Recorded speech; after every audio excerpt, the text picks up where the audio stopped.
Hi అండి, welcome to అప్పు specials. ఈరోజు వచ్చేసి నేను ఫిష్ ఫ్రై ప్రిపేర్ చేసుకుంటున్నా. ఇప్పుడు రొటీన్గా కాకుండా ఒకసారి ఈ విధంగా ట్రై చేయండి. ఒక మిక్సీ జార్ తీసుకొని లేతగా ఉండే కరివేపాకు, పచ్చిమిర్చి, వెల్లుల్లి, అల్లం, గరం మసాలా, ధనియాల పొడి, పసుపు, సాల్ట్, అందులోనే కారం యాడ్ చేసుకొని లైట్గా నిమ్మరసం పిండుకోవాలండి. కొంచెం లైట్గా వాటర్ వేసుకొని మిక్సీ పట్టించుకోవాలి.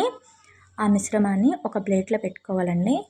ప్లేట్లో వేసుకొని ఇంక అందులో కార్న్ఫ్లవర్, మైదా, బియ్యపిండి వేసుకోవాలండి. బియ్యపిండి వేయడం వల్ల ముక్క వచ్చేసి క్రిస్పీగా ఉంటుంది. ఈ విధంగా మసాలా ప్రిపేర్ చేసుకొని ఇంకా పీస్కి 1 by 1 ఈ విధంగా పట్టించుకోవాలండి. అన్ని పీసులకి బాగా మసాలా పట్టించుకున్న తర్వాత ఒక 1 అవర్ ఫ్రిడ్జ్లో పెట్టుకోవాలండి. 1 అవర్ పోయిన తర్వాత ఈ విధంగా ఆయిల్ హీట్ చేసుకొని 1 by 1 ఆయిల్లో వేసుకోవాలండి. వేసిన వెంటనే కదపకూడదు, లేకపోతే ముక్క వచ్చేసి విరిగిపోతుంది.